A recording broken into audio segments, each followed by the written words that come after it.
हाँ जी प्यारे साथियों, सत श्री अकाल सारिਆਂ ਨੂੰ ਸਵਾਗਤ ਆ ਅੱਜ ਦੀ ਕਲਾਸ ਦੇ ਵਿੱਚ। ਤੇ ਆਪਾਂ 7ਵੀਂ ਕਲਾਸ ਦੀ NCERT ਕਰਦੇ ਪਏ ਸੀ ਹਿਸਟਰੀ। ਠੀਕ ਆ, 7ਵੀਂ ਕਲਾਸ ਦੀ ਹਿਸਟਰੀ ਆਪਾਂ ਕਰਦੇ ਪਏ ਸੀ, ਜਿਹਦੇ ਵਿੱਚ ਆਪਣਾ ਲਾਸਟ ਚੈਪਟਰ ਆ। ਲਾਸਟ ਚੈਪਟਰ ਆਪਣਾ ਹੈਗਾ ਸੀ 18ਵੀਂ ਸਦੀ ਵਿੱਚ ਭਾਰਤ। ਅੱਧਾ ਚੈਪਟਰ ਜਿਹੜਾ ਆਪਾਂ ਕਰ ਚੁੱਕੇ ਸੀ ਤੇ ਅੱਧਾ ਚੈਪਟਰ ਜਿਹੜਾ ਆਪਾਂ ਅੱਜ ਕਰਨਾ। बस दो ही टॉपिक सीगे इहदे विच साडे रहिंदे, एक साडा मराठियां दे बारे रहिंदा सी ते एक साडा सिखां दे बारे रहिंदा सी। ते गुड न्यूज़ ये कि इस तो बाद साडी मॉडर्न हिस्टरी स्टार्ट हो जूगी। जिवें ही आपां ए वाली हिस्टरी कीती 7th क्लास दी NCERT तो भी ते SCERT तो भी कंपैरिजन करके कीती, उवें ही आपां जिहड़ी मॉडर्न हिस्टरी करांगे वो भी आपां कंपैरिजन करके ही करांगे। ठीक है, पंजाब बोर्ड तो भी ते NCERT तो भी।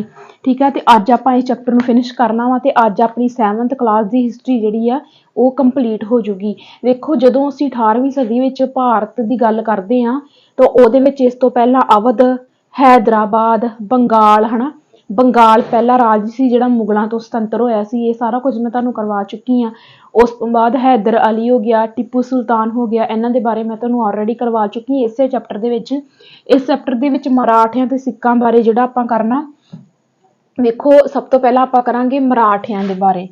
ठीक है, ये जिहड़ी लिखिया होया वा ये किन्हां दे बारे आ, मराठियां दे बारे आ। औरंगजेब दे राजकाल समय शिवाजी ने महाराष्ट्र विच एक स्वतंत्र मराठा राज की स्थापना की। याद रखना वा मराठा जिहड़ा वंश सीगा इहदी स्थापना किन्ने कीती सी? शिवाजी ने कीती सी। कित्थे कीती सी? महाराष्ट्र दे विच कीती सी। इस पॉइंट नूं याद रखना। इन्हां दा पहला पेशवा कौन सी? बालाजी विश्वनाथ। ते NCERT सानूं दसदी आ वैसे आ चीज़ जिहड़ी आ ਇਹ ਸਾਨੂੰ ਪੰਜਾਬ बोर्ड ਦੇ ਵਿੱਚ ਮਿਲਦੀ ਆ, पर NCERT ਸਾਨੂੰ ਕੀ ਕਹਿੰਦੀ ਆ?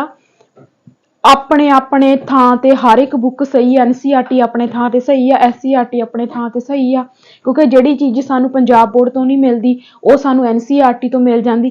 ਜਿਹੜੀ ਚੀਜ਼ ਸਾਨੂੰ NCERT ਤੋਂ ਨਹੀਂ ਮਿਲਦੀ ਉਹ ਚੀਜ਼ ਸਾਨੂੰ ਪੰਜਾਬ बोर्ड ਤੋਂ ਮਿਲ ਜਾਂਦੀ। ठीक है, ਹੁਣ सब तो पहला तो पेशवा नूं समझो। पेशवा कौन हुंदा ही? प्रधान मंत्री। पेशवा का मतलब की आ? प्रधान मंत्री। ये प्रधान मंत्री जिहड़े वैसे ब्राह्मण जाति दे हुंदे ही। ब्राह्मण जाति किन्हां दी प्रधानगी करदे सीगे? मराठियां दी प्रधानगी करदे सी। ते इन्हां दे कहंदे ये जिहड़े पेशवे सी, ये जिहड़े प्रधान मंत्री सीगे, इन्हां दी अगवाई दे अधीन, मतलब इन्हां दी अगवाई करके जिहड़े मराठे सीगे उन्हां ने विकास बहुत कीता इन्हां पेशवियां दे अधीन। इस पॉइंट नूं याद रखियो क्योंकि पूछा जा सकदा वा कि मैनूं ना फीवर होया होया, बहुत हार्डली फीवर होया होया, ते पर तुहानूं पता ही है मैं गैप नहीं पाउंदी हुंदी क्लास दा। ठीक है, इस करके ना अज थोड़ी आवाज़ भी स्लो जी आ। ठीक है, इन्हां दा जिहड़ा सीगा, इन्हां दा जे पहला पेशवा कौन सीगा? बालाजी विश्वनाथ। इन्हां नाम तुसीं जरूर याद रखियो। बालाजी विश्वनाथ कौन सीगे?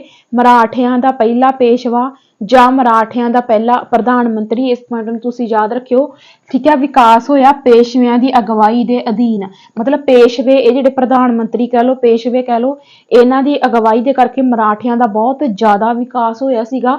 वंश की स्थापना जेकर पूछा जाए कि मराठियां दे वंश की स्थापना किहने कीती? शिवाजी ने कीती। शिवाजी बारे क्वेश्चन सानू आए हुए आ पिछले पेपरां दे विच। सो तां करके मराठियां दा टॉपिक बहुत ज़्यादा इंपॉर्टेंट सीगा, तां करके इहनूं मैं वक्खरी क्लास दे विच कराउण दी कोशिश कर रही हाँ। ठीक है, तो आपां जेकर गल करिए जन्म दी, शिवाजी का जन्म हुंदा वा 20 अप्रैल 1627 ईस्वी दे विच।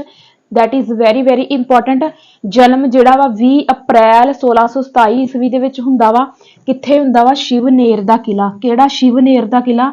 शिवनेर दा किला कित्थे आ? पुणे दे विच आ। कित्थे आ? पुणे दे विच आ शिवनेर दा किला। ठीक है, इन्हां दे पिता दा नाम की सी? शाह जी भोंसले। शाह जी भोंसले इन्हां दे पिता दा नाम सी। ये बंदा जिहड़ा वा शिवाजी दा पिता, ठीक है, शाह जी भोंसले, ये बहुत वड्डा जगीरदार सी। ते बीजापुर दा जिहड़ा सुल्तान सी, बीजापुर दा सुल्तान सी जिहड़ा ओहदे दरबार दे विच काफ़ी उच्ची पदवी ते लग्गा होया सी। यानी कि सुल्तान बीजापुर दा जिहड़ा सुल्तान ही ओहदे दरबार दे विच कोई वड्डी नौकरी करदा सी, वड्डे अहुदे ते नौकरी करदा सी। कौन? शिवाजी दा जिहड़ा पिता सी शाह जी भोंसले। ठीक है, इस पॉइंट नूं याद रखियो। माता दा नाम सीगा जीजाबाई। ठीक है, माता दा की नाम सीगा? जीजाबाई। ठीक है, शिवाजी इन्हां दी माता जीजाबाई ते इन्हां दा दादा कोंड देव श्री गुरु रामदास, क्योंकि 1627 ईस्वी का समा केड़ा वा? साडे श्री गुरु रामदास जी का जीवन काल। ठीक है, 1627 ਈਸਵੀ ਚ ਇਹਦਾ ਜਨਮ ਹੁੰਦਾ ਵਾ। ਉਸ ਤੋਂ ਬਾਅਦ ਠੀਕ ਹੈ ਜਿਹੜਾ ਸ਼ਿਵਾ ਜੀ ਸੀਗਾ, ਇਹਨਾਂ ਦੀ ਜਿਹੜੀ ਮਾਤਾ ਸੀਗੀ ਜੀਜਾਬਾਈ ਹਨਾ, ਤੇ ਇਹਨਾਂ ਦਾ ਦਾਦਾ ਕੋਂਡਦੇਵ, ਇਹ ਤਿੰਨੋਂ ਸ਼੍ਰੀ ਗੁਰੂ ਰਾਮਦਾਸ ਜੀ ਤੋਂ ਬਹੁਤ ਪ੍ਰਭਾਵ ਸੀ, ਜਾਂ ਐਂ ਕਹਿ ਲਓ ਵੀ ਸ਼੍ਰੀ ਗੁਰੂ ਰਾਮਦਾਸ ਜੀ ਨੂੰ ਇਹ ਮੰਨਦੇ ਸੀ। ਠੀਕ ਹੈ, ਇਸ ਚੀਜ਼ ਨੂੰ ਧਿਆਨ ਦੇ ਵਿੱਚ ਰੱਖਿਓ, ਕਿਉਂਕਿ ਹੁਣ ਇਹ ਗੁਰੂ ਰਾਮਦਾਸ ਜੀ ਨੂੰ ਮੰਨਦੇ। ਜਦੋਂ ਆਪਾਂ ਮਰਾਠਿਆਂ ਦੀ ਗੱਲ ਕਰਦੇ ਹਾਂ ਤਾਂ ਮਰਾਠਿਆਂ ਨੇ ਤੇ ਸਿੱਖਾਂ ਨੇ ਜ਼ਿਆਦਾ ਟਾਕਰਾ ਕਿਹਦੇ ਨਾਲ ਲਿਆ ਵਾ? ਮੁਗਲਾਂ ਨਾਲ। ਇਸੇ ਹੀ ਕਰਕੇ ਤੇ ਗੁਰੂ ਰਾਮਦਾਸ ਜੀ ਨੂੰ ਵੀ ਬਹੁਤ ਜ਼ਿਆਦਾ ਇਹ ਮੰਨਦੇ, ਕਿਉਂਕਿ ਮਰਾਠੇ ਕਿਹਨਾਂ ਨਾਲ ਲੜਦੇ ਰਹੇ? ਮਰਾਠਿਆਂ ਨੇ ਬਹੁਤ ਕਰਾਰੀ ਹਾਰ ਦਿੰਦੇ ਰਹੇ ਆ ਮੁਗਲਾਂ ਨੂੰ ਮਰਾਠੇ। ਠੀਕ ਹੈ, ਮਰਾਠੇ ਵੀ ਮੁਗਲਾਂ ਦੇ ਮੁਗਲ ਜਿਹੜੇ ਹੀ ਵੈਰੀ ਕਿਹਦੇ ਸੀ? ਮਰਾਠਿਆਂ ਦੇ ਵੀ ਵੈਰੀ ਸੀ, ਉਧਰੋਂ ਮੁਗਲ ਸਿੱਖਾਂ ਦੇ ਵੀ ਵੈਰੀ ਸੀ। ਇਹੀ ਕਾਰਨ ਆ ਕਿ ਮਰਾਠਿਆਂ ਦੀ ਤੇ ਸਿੱਖਾਂ ਦੀ ਬਹੁਤ ਜ਼ਿਆਦਾ ਬਣਦੀ ਸੀ, ਤੇ ਇਹੀ ਕਾਰਨ ਆ ਕਿ ਇਹਨਾਂ ਦਾ ਦਾਦਾ ਕੋਂਡਦੇਵ ਤੇ ਸ਼ਿਵਾ ਜੀ ਤੇ ਇਹਨਾਂ ਦੀ ਮਾਤਾ ਸ਼ਿਵਾ ਜੀ ਜਿਹੜੇ ਸੀਗੇ ਗੁਰੂ ਰਾਮਦਾਸ ਜੀ ਨੂੰ ਬਹੁਤ ਜ਼ਿਆਦਾ ਕੀ ਸੀਗੇ? ਮੰਨਦੇ ਸੀ। ਇਸ ਪੁਆਇੰਟ ਨੂੰ ਧਿਆਨ ਦੇ ਵਿੱਚ ਰੱਖਿਓ। ਠੀਕ ਹੈ ਠੀਕ ਹੈ। ਉਸ ਤੋਂ ਬਾਅਦ ਆਪਾਂ ਜਾਣਦੇ ਹਾਂ ਸ਼ਿਵਾ ਜੀ ਤੇ, ਵੀ ਸ਼ਿਵਾ ਜੀ ਨੇ ਕੀ ਕੀ ਕੀਤਾ, ਉਹਦੇ ਜੀਵਨ ਕਾਲ ਦੇ ਵਿੱਚ ਕਿਹੜੀਆਂ ਕਿਹੜੀਆਂ ਘਟਨਾਵਾਂ ਵਾਪਰੀਆਂ, ਕਿਉਂਕਿ ਜਦੋਂ ਅਸੀਂ ਮਰਾਠਿਆਂ ਦੀ ਗੱਲ ਕਰਦੇ ਹਾਂ ਤੇ ਸ਼ਿਵਾ ਜੀ ਸਾਡੇ ਲਈ ਬਹੁਤ ਜ਼ਿਆਦਾ ਇੰਪੋਰਟੈਂਟ ਆ। ਠੀਕ ਹੈ, ਆਪਾਂ ਸ਼ਿਵਾ ਜੀ ਬਾਰੇ ਗੱਲ ਕਰਦੇ ਹਾਂ। ਬਿਲਕੁਲ ਕੰਬਾਈਨ ਡਾਟਾ ਵਾ। ਜਿਹੜੇ ਬੱਚੇ ਇਸ ਵੀਡੀਓ ਤੇ ਪਹਿਲੀ ਵਾਰੀ ਆਏ ਆ, ਮੈਂ ਇਹਨਾਂ ਨੂੰ ਇੱਕ ਵਾਰੀ ਦੱਸਦਾ ਕਿ ਜੋ ਮੈਂ ਹਿਸਟਰੀ ਕਰਵਾਉਣੀ ਆ, ਚਾਹੇ ਮੈਂ ਜਿਓਗ੍ਰਾਫੀ ਕਰਵਾਉਣੀ ਆ, ਮੇਰੀ ਮਿਕਸ ਅਪ ਹੁੰਦੀ ਆ NCERT ਤੋਂ ਵੀ ਤੇ ਪੰਜਾਬ ਬੋਰਡ ਤੋਂ ਵੀ ਕੰਪੈਰੀਜ਼ਨ ਕਰਕੇ। ਠੀਕ ਆ, ਤੇ ਜਿਹੜੇ ਸਾਥੀ ਪਹਿਲੀ ਵਾਰੀ ਇਸ ਵੀਡੀਓ ਤੇ ਆਏ ਆ, ਚੈਨਲ ਨੂੰ ਸਬਸਕ੍ਰਾਈਬ ਜ਼ਰੂਰ ਕਰ ਲੈਣਾ। ਠੀਕ ਹੈ, ਆਪਾਂ ਸ਼ਿਵਾ ਜੀ ਬਾਰੇ ਗੱਲ ਕਰਦੇ ਹਾਂ। ਸ਼ਿਵਾ ਜੀ ਇੱਕ ਦੇਸ਼ ਭਗਤ ਸਨ। ਉਹ ਭਾਰਤ ਵਿੱਚ ਮੁਸਲਮਾਨਾਂ ਦੇ ਅਤਿਆਚਾਰੀ ਰਾਜ ਦਾ ਅੰਤ ਕਰਕੇ ਇੱਕ ਸੁਤੰਤਰ ਹਿੰਦੂ ਰਾਜ ਸਥਾਪਿਤ ਕਰਨਾ ਚਾਹੁੰਦੇ ਸੀ। ਮੈਂ ਤੁਹਾਨੂੰ ਸਟਾਰਟਿੰਗ ਦੇ ਵਿੱਚ ਹੀ ਦੱਸ ਗਈ ਸੀ ਕਿ ਇਹ ਮੁੱਖ ਤੌਰ ਤੇ ਬ੍ਰਾਹਮਣਾਂ ਦੀ ਸ਼੍ਰੇਣੀ ਵਿੱਚ ਆਉਂਦੇ ਸੀ। ਇਹ ਮਤਲਬ ਕਿ ਜਿਵੇਂ ਮੈਂ ਤੁਹਾਨੂੰ ਦੱਸਿਆ ਕਿ ਜੀਜਾ ਭਾਈ ਜਿਹੜੇ ਇਹਨਾਂ ਦੀ ਮਾਤਾ ਸੀ, ਇਹਨਾਂ ਦਾ ਦਾਦਾ ਹਨਾ ਕੋਂਡਦੇਵ, ਇਹ ਸ਼੍ਰੀ ਗੁਰੂ ਰਾਮਦਾਸ ਜੀ ਨੂੰ ਬਹੁਤ ਜ਼ਿਆਦਾ ਮੰਨਦੇ ਸੀ ਹਨਾ। ਗੱਲ ਇਹ ਕਿ ਇਹ ਜਿਹੜਾ ਮੁਸਲਮਾਨ ਸੀਗੇ ਹਨਾ, ਉਸ ਸਮੇਂ ਦੇ ਮੁਸਲਮਾਨਾਂ ਦੀ ਗੱਲ ਕਰੀਏ ਤੇ ਕਾਫੀ ਅਤਿਆਚਾਰੀ ਸੀਗੇ ਹਨਾ, ਤੇ ਇਹ ਉਹਨਾਂ ਦਾ ਖਾਤਮਾ ਕਰਨਾ ਚਾਹੁੰਦੇ ਸੀ ਤੇ ਹਿੰਦੂ ਰਾਜ ਦੀ ਜਿਹੜੀ ਸਥਾਪਨਾ ਕਰਨਾ ਚਾਹੁੰਦੇ ਸੀ। ਠੀਕ ਹੈ, ਤੇ ਹੁੰਦਾ ਕੀ ਆ ਕਿ 1646 ਈਸਵੀ ਦੇ ਵਿੱਚ ਜਦੋਂ ਬੀਜਾਪੁਰ ਦੇ ਸੁਲਤਾਨ ਆਦਿਲ ਸ਼ਾਹ ਉਹੀ ਆਦਿਲ ਸ਼ਾਹ ਵਾ ਜਿਹਦੇ ਦਰਬਾਰ ਦੇ ਵਿੱਚ ਸ਼ਿਵਾ ਜੀ ਦਾ ਜਿਹੜਾ ਪਿਤਾ ਸੀਗਾ ਸ਼ਾਹ ਜੀ ਭੋਂਸਲੇ, ਉਹ ਉੱਚੀ ਪਦਵੀ ਤੇ ਲੱਗਾ ਸੀ, ਉਹੀ ਆ। ਹੁਣ ਉਹ ਬੰਦਾ ਜਿਹੜਾ ਬੀਜਾਪੁਰ ਦਾ ਇਹ ਸੁਲਤਾਨ ਸੀ, ਇਹ ਕੀ ਹੋ ਜਾਂਦਾ? ਬਿਮਾਰ ਹੋ ਜਾਂਦਾ। ਜਦੋਂ ਬਿਮਾਰ ਹੋ ਜਾਂਦਾ ਤੇ ਸ਼ਿਵਾ ਜੀ ਕੀ ਕਰਦਾ? ਮੌਕੇ ਦਾ ਫਾਇਦਾ ਉਠਾਉਂਦਾ, ਕਿਉਂਕਿ ਇੱਕ ਤਾਂ ਉਹਦਾ ਪਿਓ ਉੱਥੇ ਨੌਕਰੀ ਕਰਦਾ ਸੀ, ਦੂਜਾ ਕੀ ਹੋ ਗਿਆ? ਉੱਚੀ ਪਦਵੀ ਤੇ ਲੱਗਾ ਹੀ, ਫਿਰ ਅਗਲੇ ਦੀ ਚੱਲਦੀ ਹੋਊ ਪੂਰੀ। ਤੇ ਜਦੋਂ ਬੀਜਾਪੁਰ ਦਾ ਸੁਲਤਾਨ ਬਿਮਾਰ ਹੋ ਗਿਆ ਆਦਿਲ ਸ਼ਾਹ, ਤੇ ਸ਼ਿਵਾ ਜੀ ਨੇ ਕੀ ਕੀਤਾ? ਇਹਨੇ ਉਸ ਕਿਲੇ ਨੂੰ, ਬੀਜਾਪੁਰ ਦੇ ਕਿਲੇ ਨੂੰ ਆਪਣੇ ਕਬਜ਼ੇ ਦੇ ਵਿੱਚ ਲੈ ਲਿਆ। ਫਿਰ ਇਸ ਤੋਂ ਬਾਅਦ ਸਭ ਤੋਂ ਪਹਿਲਾਂ ਇਹਨੇ ਬੀਜਾਪੁਰ ਦਾ ਜਿਹੜਾ ਕਿਲਾ ਸੀਗਾ ਉਹਨੂੰ ਕਬਜ਼ੇ ਦੇ ਵਿੱਚ ਲਿਆ। ਉਸ ਤੋਂ ਬਾਅਦ ਇਹਨੇ ਕਾਫੀ ਇਲਾਕੇ ਜਿੱਤੇ, ਜਿਵੇਂ ਪੁਰੰਦਰ, ਕੋਡਾਨਾ ਹਨਾ, ਕੋਕਣ, ਕਲਿਆਣੀ, ਸਿੰਘਗੜ੍ਹ, ਇਹਨਾਂ ਕਿਲਿਆਂ ਤੇ ਪੂਨੇ ਤੇ ਵੀ ਇਹਨਾਂ ਨੇ ਕਬਜ਼ਾ ਕੀਤਾ। ਤੇ ਸਾਡੀ NCERT ਸਾਨੂੰ ਦੱਸਦੀ ਆ ਵੀ ਇਹਨਾਂ ਦੀ ਰਾਜਧਾਨੀ ਵੀ ਕੀ ਸੀ? ਪੂਨੇ ਸੀ। ਜੇਕਰ ਮਰਾਠਿਆਂ ਦੀ ਸਾਨੂੰ ਰਾਜਧਾਨੀ ਪੁੱਛੀ ਜਾਵੇ, ਪੂਨੇ ਇਹਨਾਂ ਦੀ ਕੀ ਸੀਗੀ? ਰਾਜਧਾਨੀ ਸੀ। ਠੀਕ ਹੈ, ਉਸ ਤੋਂ ਬਾਅਦ ਕਹਿੰਦੇ 1720 ਈਸਵੀ ਦੇ ਵਿੱਚ ਮੁਗਲਾਂ ਤੋਂ ਮਤਲਬ ਮਾਲਵਾ ਤੇ ਗੁਜਰਾਤ ਜਿੱਤਿਆ। ਜੇਕਰ ਇਲਾਕੇ ਪੁੱਛਿਆ ਜਾਵੇ ਕਿ 1720 ਦੇ ਟਾਈਮ ਪੀਰੀਅਡ ਵਿੱਚ ਸ਼ਿਵਾ ਜੀ ਨੇ ਮੁਗਲਾਂ ਤੋਂ ਕਿਹੜੇ ਇਲਾਕੇ ਜਿੱਤੇ? ਮਾਲਵਾ ਤੇ ਗੁਜਰਾਤ ਜਿਹੜਾ ਸੀਗਾ ਇਹਨੇ ਜਿੱਤਿਆ ਸੀਗਾ। ਠੀਕ ਹੈ, ਸਭ ਤੋਂ ਵੱਧ ਟੱਕਰ ਹੀ ਮਰਾਠਿਆਂ ਨੇ ਲਈ ਸੀ ਮੁਗਲਾਂ ਦੇ ਨਾਲ। ਇਸ ਪੁਆਇੰਟ ਨੂੰ ਧਿਆਨ ਦੇ ਵਿੱਚ ਰੱਖਿਓ। ਠੀਕ ਹੈ, 1730 ਈਸਵੀ ਦੇ ਵਿੱਚ ਦੱਖਣੀ ਪ੍ਰਾਇਦੀਪ ਅਧਿਪਤੀ ਰੂਪ ਵਿੱਚ ਮਾਨਤਾ ਮਿਲ ਗਈ। ਮਤਲਬ ਇਹ ਕਿ 1730 ਈਸਵੀ ਦੇ ਵਿੱਚ, ਕਿਉਂਕਿ ਦੱਖਣ ਦਾ ਵੀ ਸਾਰਾ ਏਰੀਆ ਇਹਨਾਂ ਨੇ ਮਰਾਠਿਆਂ ਨੇ ਆਪਣੇ ਕਬਜ਼ੇ ਦੇ ਵਿੱਚ ਲੈ ਲਿਆ ਸੀ। ਅਧਿਪਤੀ ਰੂਪ ਵਿੱਚ ਮਾਨਤਾ ਮਤਲਬ ਕਿ ਜਿਹੜੇ ਦੱਖਣ ਦਾ ਜਿੰਨਾ ਵੀ ਇਲਾਕਾ ਵਾ, ਦੱਖਣ ਏਰੀਏ ਦੇ ਵਿੱਚ ਜਿੰਨੇ ਵੀ ਇਲਾਕੇ ਆਉਂਦੇ ਆ, ਉਹਨਾਂ ਸਾਰੇ ਇਲਾਕਿਆਂ ਤੇ ਜਿਹੜਾ ਸੀਗਾ ਮਰਾਠਿਆਂ ਦਾ ਅਧਿਕਾਰ ਹੋਊਗਾ। ਜਿਵੇਂ ਮਰਜ਼ੀ ਟੈਕਸ ਲਾ ਸਕਦੇ ਆ, ਜਿਵੇਂ ਮਰਜ਼ੀ ਉਹਨਾਂ ਤੇ ਰਾਜ ਕਰ ਸਕਦੇ। ਇਹਨੂੰ ਕਹਿੰਦੇ ਅਧਿਪਤੀ। ਹੁਣ ਇਹਨਾਂ ਨੇ ਇੱਕ ਚੌਥ ਤੇ ਇੱਕ ਸਰਦੇਸ਼ ਮੁਖੀ ਟੈਕਸ ਲਾਇਆ ਸੀ, ਬਹੁਤ ਜ਼ਿਆਦਾ ਇੰਪੋਰਟੈਂਟ ਆ। ਠੀਕ ਹੈ, ਮੇਰੀਆਂ ਕਲਾਸਾਂ ਕਿੰਨੀਆਂ ਕੁ ਜ਼ਿਆਦਾ ਇੰਪੋਰਟੈਂਟ ਆ ਹਨਾ, ਇਹ ਤੁਹਾਨੂੰ ਪੇਪਰ ਤੋਂ ਬਾਅਦ ਹੀ ਪਤਾ ਲੱਗੂਗਾ, ਕਿਉਂਕਿ ਜਦੋਂ ਉਹ ਚੀਜ਼ ਸਾਡੇ ਤੇ ਹੰਡਦੀ ਆ ਨਾ, ਫਿਰ ਪਤਾ ਲੱਗਦਾ। ਇਹੋ ਜਿਹੇ ਟੈਕਸ ਪੁੱਛੇ ਜਾਣਗੇ ਜਿਹੜੇ ਤੁਸੀਂ ਕਦੀ ਸੁਣੇ ਵੀ ਨਹੀਂ ਹੋਣੇ, ਤੇ ਉਹੋ ਜਿਹੇ ਟੈਕਸ ਸਾਨੂੰ NCERT ਤੋਂ ਮਿਲਦੇ ਆ। ਹੁਣ ਆ ਚੌਥ ਤੇ ਸਰਦੇਸ਼ ਮੁਖੀ ਵਾਲਾ ਟੈਕਸ ਦਾ ਨਾਮ ਮਰਾਠਿਆਂ ਦੇ ਬਾਰੇ ਸਾਨੂੰ NCERT 'ਚ ਨਹੀਂ ਮਿਲਦਾ। ਹੁਣ ਇਹ ਟੈਕਸ ਜਿਹੜਾ ਵਾ ਮਰਾਠਿਆਂ ਦਾ, ਇਹ ਸਾਨੂੰ ਮਿਲਦਾ ਵਾ NCERT ਦੇ ਵਿੱਚੋਂ, ਜਦ ਕਿ ਪੰਜਾਬ ਬੋਰਡ ਦੇ ਵਿੱਚ ਉਹਨਾਂ ਦਾ ਕਿਸੇ ਟੈਕਸ ਦਾ ਨਾਮ ਹੀ ਨਹੀਂ ਆਉਂਦਾ। ਮੈਂ ਇਸੇ ਕਰਕੇ ਕਹਿੰਦੀ ਆ ਪੰਜਾਬ ਬੋਰਡ ਤੋਂ, ਕੱਲੀ ਪੰਜਾਬ ਬੋਰਡ ਤੋਂ ਹਿਸਟਰੀ ਕਰਨਾ ਗਲਤ ਆ, ਕੱਲੀ NCERT ਤੋਂ ਵੀ ਕਰਨਾ ਗਲਤ ਆ। ਦੋਨਾਂ ਤੋਂ ਕਰੋ, ਫਿਰ ਹੀ ਗੱਲਾਂ ਜਿਹੜੀਆਂ ਕਲੀਅਰ ਹੋਣੀਆਂ। ਜਿਹੜਾ ਚੌਥ ਟੈਕਸ ਆ ਜ਼ਿਮੀਂਦਾਰਾਂ ਦੁਆਰਾ, ਮਤਲਬ ਜਿਹੜੇ ਜ਼ਿਮੀਂਦਾਰ ਹੀ ਛੋਟੇ ਕਿਸਾਨਾਂ ਤੋਂ ਜਿਹੜੇ ਸੀਗੇ ਟੈਕਸ ਲੈਂਦੇ ਸੀ, ਕਿੰਨਾ ਉਪਜ ਦਾ 25% ਭਾਗ ਜਿਹੜਾ ਸੀਗਾ ਟੈਕਸ ਇਕੱਠਾ ਕਰਦੇ ਸੀ, ਉਹਨੂੰ ਕੀ ਕਹਿੰਦੇ ਸੀ? ਚੌਥ। ਬਹੁਤ ਜ਼ਿਆਦਾ ਇੰਪੋਰਟੈਂਟ ਆ, ਇਹਨੂੰ ਧਿਆਨ ਦੇ ਵਿੱਚ ਰੱਖਿਓ, ਠੀਕ ਆ। ਉਸ ਤੋਂ ਬਾਅਦ ਸਰਦੇਸ਼ ਮੁਖੀ ਆ, ਜਿਹੜਾ ਸਰਦੇਸ਼ ਮੁਖੀ ਟੈਕਸ ਆ, ਇਹ ਪੂਰਾ ਮਤਲਬ ਟੈਕਸ, ਆਪਾਂ ਟੈਕਸ ਕਹਿ ਦਿੰਦੇ, ਭੂ ਰਾਜਸਵ ਕਹਿੰਦੇ ਸੀ ਉਸ ਸਮੇਂ। ਮਤਲਬ ਜਿਹੜੇ ਵਪਾਰੀ ਸੀ, ਸੰਗ੍ਰਹਿ ਕਰਤਾ ਤੋਂ ਲਿਆ ਜਾਂਦਾ ਸੀ। ਸੰਗ੍ਰਹਿ ਕਰਤਾ ਕੌਣ ਹੁੰਦੇ? ਵਪਾਰੀ, ਦੁਕਾਨਦਾਰ, ਜਿਹੜੇ ਕੁਛ ਨਾ ਕੁਛ ਵੇਚਦੇ ਏਦਾਂ ਹਨ, ਕੋਈ ਸੇਲਸ ਦਾ ਕੰਮ ਕਰਦੇ ਆ ਉਹ, ਠੀਕ ਆ। ਮਤਲਬ 9 ਤੋਂ 10% ਉਹਨਾਂ ਦੀ ਜਿਹੜੀ, ਜੋ ਵੀ ਉਹਨਾਂ ਦਾ ਕਹਿ ਲਓ ਵੀ ਕਮਾਈ ਸੀ, ਜੋ ਵੀ ਉਹਨਾਂ ਦੀ ਇਨਕਮ ਸੀ, ਉਹਦਾ 9 ਤੋਂ 10% ਹਿੱਸਾ ਜਿਹੜਾ ਸੀਗਾ ਟੈਕਸ ਦੇ ਰੂਪ ਵਿੱਚ ਚਲਾ ਜਾਂਦਾ ਸੀਗਾ। ਇਹ ਟੈਕਸ ਨੂੰ ਕੀ ਕਹਿੰਦੇ ਸੀ? ਸਰਦੇਸ਼ ਮੁਖੀ। ਚੌਥ ਕਿਹੜਾ ਸੀਗਾ? ਜਿਹੜਾ ਜ਼ਿਮੀਂਦਾਰਾਂ ਦੁਆਰਾ ਇਕੱਠਾ ਕੀਤਾ ਜਾਂਦਾ ਸੀ, 25%, ਠੀਕ ਆ। ਸਰਦੇਸ਼ ਮੁਖੀ ਕਿਹੜਾ ਸੀਗਾ? ਜਿਹੜਾ ਸੰਗ੍ਰਹਿ ਕਰਤਾ ਤੋਂ ਇਕੱਠਾ ਕੀਤਾ ਜਾਂਦਾ ਸੀ, ਜਿਹਦੇ ਵਿੱਚ ਵਪਾਰੀ, ਦੁਕਾਨਦਾਰ, ਕੋਈ ਸੇਲਸਮੈਨ ਏਦਾਂ ਇਹਦੇ ਵਿੱਚ ਜਿਹੜੇ ਆਉਂਦੇ ਆ, ਤੇ ਉਹ ਆਪਣੀ ਇਨਕਮ ਦਾ 9 ਤੋਂ 10% ਜਿਹੜਾ ਹਿੱਸਾ ਸੀ ਦਿੰਦੇ ਸੀ, ਜਿਹਨੂੰ ਆਪਾਂ ਸਰਦੇਸ਼ ਮੁਖੀ ਟੈਕਸ ਜਿਹੜਾ ਵਾ ਉਹ ਕਹਿ ਦਿੰਦੇ ਆ। ਜਾਣੇ ਆਪਾਂ ਅਗਲੇ ਪੁਆਇੰਟ ਤੇ।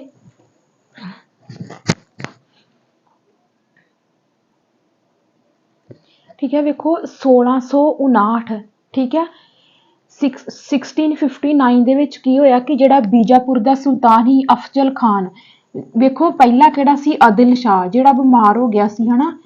ਆਦਿਲ ਸ਼ਾਹ ਤੋਂ ਬਾਅਦ ਬੀਜਾਪੁਰ ਦਾ ਸੁਲਤਾਨ ਕਿਹੜਾ ਆਇਆ? ਅਫਜ਼ਲ ਖਾਨ। ਅਫਜ਼ਲ ਖਾਨ ਜਿਹੜਾ ਸੀਗਾ, ਇਹਨੇ ਕੀ ਕੀਤਾ ਕਿ ਇਹਨੇ ਸ਼ਿਵਾਜੀ ਦੇ ਖਿਲਾਫ ਸੈਨਾ ਭੇਜੀ। ਜਦੋਂ ਸੈਨਾ ਭੇਜੀ ਹਨਾ, ਤੇ ਕੀ ਕੀਤਾ ਕਿ ਸ਼ਿਵਾਜੀ ਨੂੰ ਪਕੜ ਨਾ ਸਕਿਆ ਹਨਾ, ਪਰ ਨਾਕਾਮਯਾਬ, ਮਤਲਬ ਕਿ ਕਾਮਯਾਬ ਨਹੀਂ ਇਹ ਹੋਇਆ। ਫਿਰ ਇਹਨੇ ਕੀ ਕੀਤਾ ਕਿ ਇਹਨੇ ਕਿਹਾ ਵੀ ਤੂੰ ਮੇਰੇ ਨਾਲ ਸੰਧੀ ਕਰ ਲਾ, ਤੇ ਸ਼ਿਵਾਜੀ ਵੀ ਅੱਗੋਂ ਚਲਾਕੀ ਤੇ ਸੀਗਾ, ਕਹਿੰਦਾ ਠੀਕ ਆ ਮੈਂ ਤੇਰੇ ਨਾਲ ਸੰਧੀ ਕਰ ਲੈਣਾ, ਕਹਿੰਦਾ ਆ ਜਾ ਫਿਰ ਤੂੰ ਆ ਕੇ ਸਿਗਨੇਚਰ ਕਰ ਜਾ। ਤੇ ਇਹ ਦਸਤਖਤ ਕਰ ਲਈ ਜਾਂਦਾ ਵਾ ਕੌਣ? ਸ਼ਿਵਾਜੀ। ਕਿੱਥੇ ਜਾਂਦਾ ਵਾ? ਬੀਜਾਪੁਰ ਦਾ ਜਿਹੜਾ ਅਗਲਾ ਸੁਲਤਾਨ ਸੀ ਅਫਜ਼ਲ ਖਾਨ, ਉਹਦੇ ਨਾਲ ਸੰਧੀ ਕਰਨ ਲਈ ਸੈਨ ਕਰਨ ਜਾਂਦਾ ਹਨਾ। ਤੇ ਜਦੋਂ ਇਹ ਜਾਂਦਾ ਵਾ ਪ੍ਰਤਾਪਗੜ੍ਹ ਦੇ ਕਿਲੇ ਵਿੱਚ, ਮਤਲਬ ਕਿੱਥੇ ਬੁਲਾਇਆ ਜਾਂਦਾ ਵਾ ਸੰਧੀ ਕਰਨ ਵਾਸਤੇ? ਪ੍ਰਤਾਪਗੜ੍ਹ ਦੇ ਕਿਲੇ ਦੇ ਵਿੱਚ। ਇਸ ਪੁਆਇੰਟ ਨੂੰ ਯਾਦ ਰੱਖਿਓ। ਅਫਜ਼ਲ ਖਾਨ ਜਦੋਂ ਸ਼ਿਵਾਜੀ ਨੂੰ ਜੱਫੀ ਪਾ ਕੇ ਮਿਲਣ ਲੱਗਾ, ਤਾਂ ਅਫਜ਼ਲ ਖਾਨ ਨੇ ਸ਼ਿਵਾਜੀ ਨੂੰ ਮਾਰਨ ਦੀ ਕੋਸ਼ਿਸ਼ ਕੀਤੀ। Point very very important. Pratapgarh ਦੇ ਕਿਲੇ ਦੇ ਵਿੱਚ ਉਹ ਸੰਧੀ ਕਰਨ ਲਈ ਬੁਲਾਉਂਦਾ ਵਾ, ਕਿਹਨੂੰ ਬੁਲਾਉਂਦਾ ਵਾ? ਸ਼ਿਵਾਜੀ ਨੂੰ ਬੁਲਾਉਂਦਾ ਵਾ। ਕੌਣ? ਬੀਜਾਪੁਰ ਦਾ ਅਗਲਾ ਸੁਲਤਾਨ ਕੌਣ? ਅਫਜ਼ਲ ਖਾਨ। ਤੇ ਇਹ ਕੀ ਕਰਦਾ ਵਾ ਕਿ ਜਦੋਂ ਜੱਫੀ ਪਾ ਕੇ ਉਹਨੂੰ ਮਿਲਣ ਲੱਗਦਾ, ਹੁਣ ਚਲਾਕੀ ਤੇ ਵੀ ਉਹ ਵੀ ਚਲਾਕੀ ਤੇ ਵੀ ਉਹ ਵੀ ਚਲਾਕੀ ਤੇ ਸੀਗੇ, ਦੋਨਾਂ ਨੂੰ ਇੱਕ ਦੂਜੇ ਦੀ ਕਹਾਣੀ ਦਾ ਵਿੱਚੋਂ ਪਤਾ ਸੀ ਹਨਾ ਵੀ ਉਹ, ਪਰ ਇਹ ਕਿ ਚਲਾਕ ਦੋਵੇਂ ਸੀਗੇ ਹਨਾ। ਉਹਨੇ ਤਾਂ ਅੰਦਰੋਂ ਸੰਧੀ ਨਹੀਂ ਸੀ ਕਰਨਾ ਚਾਹੁੰਦਾ, ਉਹਨੂੰ ਇਹ ਸੀ ਕਿ ਜਦੋਂ ਮੇਰੇ ਨਾਲ ਆਊਗਾ ਮੈਂ ਧੋਖੇ ਨਾਲ ਸੰਧੀ ਕਰਨ ਬੁਲਾ ਲੈਣਾ ਵਾ, ਜਦੋਂ ਮੈਨੂੰ ਮਿਲਣ ਲੱਗੂਗਾ ਤੇ ਮੈਂ ਉਹਨੂੰ ਮਾਰ ਦੂੰਗਾ ਹਨਾ। ਤੇ ਇਧਰੋਂ ਇਹਨੂੰ ਵੀ ਪਤਾ ਸੀ ਕਿ ਉਹਨੂੰ ਵੀ ਪਤਾ ਸੀ ਸ਼ਿਵਾਜੀ ਨੂੰ ਕਿ ਇਹ ਮੇਰੇ ਨਾਲ ਚਲਾਕੀ ਖੇਡ ਰਿਹਾ ਹਨਾ। ਤੇ ਜਦੋਂ ਜੱਫੀ ਪਾ ਕੇ ਮਿਲਣ ਲੱਗਦਾ ਵਾ ਸ਼ਿਵਾਜੀ ਨੂੰ, ਤੇ ਅਫਜ਼ਲ ਖਾਨ ਜਿਹੜਾ ਵਾ ਉਹਨੂੰ ਮਾਰਨ ਲੱਗਦਾ ਵਾ, ਪਰ ਸ਼ਿਵਾਜੀ ਨੂੰ ਪਤਾ ਲੱਗ ਜਾਂਦਾ ਵਾ। ਸ਼ਿਵਾਜੀ ਉਲਟਾ ਉਹਦੇ ਖੰਜਰ ਮਾਰ ਦਿੰਦਾ ਵਾ, ਤੇ ਅਫਜ਼ਲ ਖਾਨ ਜਿਹੜਾ ਵਾ ਇਹਦੀ ਮੌਤ ਹੋ ਜਾਂਦੀ ਆ। ਠੀਕ ਆ, ਇਹਦੇ ਬਾਰੇ ਸਾਡੇ ਪੰਜਾਬ ਬੋਰਡ ਦੀ ਬੁੱਕ ਦੇ ਵਿੱਚ ਲਿਖਿਆ ਵਾ। ਠੀਕ ਆ, ਤੇ ਜਦੋਂ ਅਫਜ਼ਲ ਖਾਨ ਨੂੰ ਮਾਰ ਦਿੰਦਾ ਵਾ, ਤੇ ਉਸ ਤੋਂ ਬਾਅਦ ਸ਼ਿਵਾਜੀ ਕੀ ਬਣ ਜਾਂਦਾ ਵਾ? ਇੱਕ ਸੁਤੰਤਰ ਸ਼ਾਸਕ ਬਣ ਜਾਂਦਾ ਵਾ। ਠੀਕ ਆ, ਸੁਤੰਤਰ ਸ਼ਾਸਕ ਬਣਨ ਤੋਂ ਬਾਅਦ ਸਾਇਸਤਾ ਖਾਂ, ਠੀਕ ਆ, ਔਰੰਗਜ਼ੇਬ। ਹੁਣ ਔਰੰਗਜ਼ੇਬ ਕੀ ਸੀ? ਔਰੰਗਜ਼ੇਬ ਤੋਂ ਇਹ ਚੀਜ਼ ਜਰੀ ਨਹੀਂ ਜਾਂਦੀ। ਕਿਉਂ ਨਹੀਂ ਜਰੀ ਜਾਂਦੀ? ਇੱਕ ਤਾਂ ਮੁਗਲਾਂ ਦਾ ਸਭ ਤੋਂ ਵੱਡਾ ਦੁਸ਼ਮਣ ਸੀ ਸ਼ਿਵਾਜੀ ਹਨਾ। ਜਦੋਂ ਅਗਲੇ ਦੀ ਇੰਨੀ ਤਰੱਕੀ ਹੋ ਰਹੀ ਸੀ ਹਨਾ, ਤੇ ਔਰੰਗਜ਼ੇਬ ਤੋਂ ਜਰਿਆ ਨਹੀਂ ਸੀ ਜਾਂਦਾ। ਔਰੰਗਜ਼ੇਬ ਕੀ ਕਰਦਾ ਵਾ? ਇਹਦਾ ਇੱਕ ਬੰਦਾ ਸੀ ਸਾਇਸਤਾ ਖਾਂ। ਸਾਇਸਤਾ ਖਾਂ ਨੂੰ ਕਿਹਦੇ ਵਿਰੁੱਧ ਭੇਜਦਾ ਵਾ? ਸ਼ਿਵਾਜੀ ਵਿਰੁੱਧ ਜਿਹੜਾ ਵਾ ਲੜਾਈ ਕਰਨ ਵਾਸਤੇ ਭੇਜਦਾ ਹਨਾ, ਉਹਦੇ ਤੇ ਹਮਲਾ ਕਰਨ ਲਈ ਭੇਜਦਾ ਵਾ। 1663 ਈਸਵੀ ਦੇ ਵਿੱਚ ਔਰੰਗਜ਼ੇਬ ਕਹਿੰਦਾ ਜਾ ਤੂੰ ਜਾ ਕੇ ਸ਼ਿਵਾਜੀ ਦੇ ਉੱਤੇ ਹਮਲਾ ਕਰ, ਕਹਿੰਦਾ। ਪਰ ਕੀ ਹੁੰਦਾ ਵਾ ਕਿ ਇਹਦੇ ਵਿੱਚ ਸ਼ਾਇਸਤਾ ਖਾਨ ਜਿਹੜਾ ਵਾ ਨਹੀਂ ਜਿੱਤ ਪਾਉਂਦਾ। ਠੀਕ ਆ, ਉਸ ਤੋਂ ਬਾਅਦ ਕੀ ਹੁੰਦਾ ਵਾ ਕਿ 400 ਸੈਨਿਕਾਂ ਦੇ ਸਮੇਤ ਜਿਹੜਾ ਸ਼ਿਵਾਜੀ ਆ ਉਹ ਪੂਨੇ ਆਉਂਦਾ ਵਾ ਇੱਕ ਬਰਾਤ ਦੇ ਰੂਪ ਵਿੱਚ। ਮਤਲਬ ਪੂਨੇ ਉਹ ਕਿਸੇ ਬਰਾਤ ਦੇ ਨਾਲ ਆਉਂਦਾ ਵਾ, ਉਹਦੇ ਨਾਲ 400 ਸੈਨਿਕ ਹੁੰਦੇ ਆ। ਤੇ ਇੱਥੇ ਕੀ ਹੁੰਦਾ ਵਾ? ਇੱਕ ਤਾਂ ਉਹ ਆਇਆ मतलब कि एक हिसाब ਦਾ ਲੁਕ ਛਿਪ ਕੇ ਹਮਲਾ ਕੀਤਾ ਹਨਾ। ਇਹਨੇ ਕੀ ਕੀਤਾ, ਆਇਆ ਤਾਂ ਪੂਨੇ ਬਰਾਤ ਦੇ ਰੂਪ ਵਿੱਚ, ਕਿ ਬਰਾਤ ਦੇ ਨਾਲ ਆਇਆ 400 ਸੈਨਿਕ ਸੀ, ਤੇ ਇਹਨੇ ਕੀ ਕੀਤਾ, ਇਹਨੇ ਸਿਆਸਤਾ ਖਾਂ ਤੇ ਹਮਲਾ ਕੀਤਾ। ਸਿਆਸਤਾ ਖਾਂ ਤੇ ਬਚ ਕੇ ਭੱਜ ਗਿਆ, ਮਤਲਬ ਦੌੜ ਗਿਆ ਸਿਆਸਤਾ ਖਾਂ। ਪਰ ਇਸ ਲੜਾਈ ਦੇ ਵਿੱਚ ਅਬਦੁਲ ਫਤਿਹ ਕੌਣ ਸੀਗਾ, ਸਿਆਸਤਾ ਖਾਂ ਦਾ ਪੁੱਤਰ। ਕਿਹਦਾ, ਸਿਆਸਤਾ ਖਾਂ ਦਾ ਪੁੱਤਰ।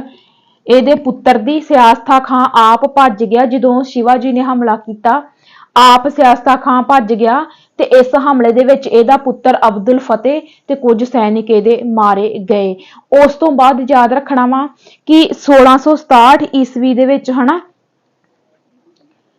1667 ਈਸਵੀ ਦੇ ਵਿੱਚ ਜਿਹੜਾ ਔਰੰਗਜ਼ੇਬ ਦਾ ਜਿਹੜਾ ਸ਼ਿਵਾਜੀ ਦਾ ਮੁੰਡਾ ਸੀਗਾ ਹਨਾ, ਸ਼ਿਵਾਜੀ ਦਾ ਜਿਹੜਾ ਮੁੰਡਾ ਸੀ ਉਹ ਕਿਹਨੂੰ ਮਿਲਣ ਆਉਂਦਾ ਵਾ, ਔਰੰਗਜ਼ੇਬ ਨੂੰ ਮਿਲਣ ਆਉਂਦਾ।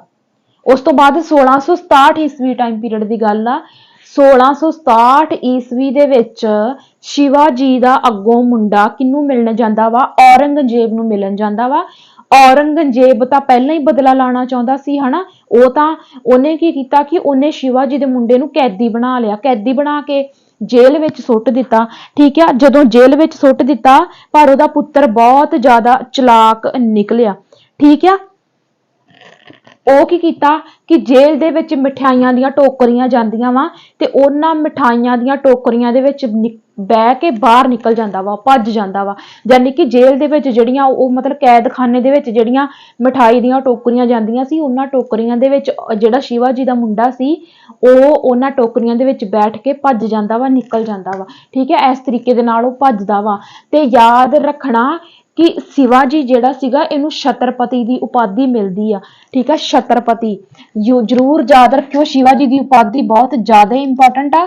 ਛਤਰਪਤੀ ਦੀ ਇਹਨੂੰ ਉਪਾਧੀ ਮਿਲਦੀ ਹੈ, ਛਤਰਪਤੀ ਦੀ ਉਪਾਧੀ, ਛਤਰਪਤੀ ਦੀ ਇਹਨੂੰ ਉਪਾਧੀ ਮਿਲਦੀ ਆ।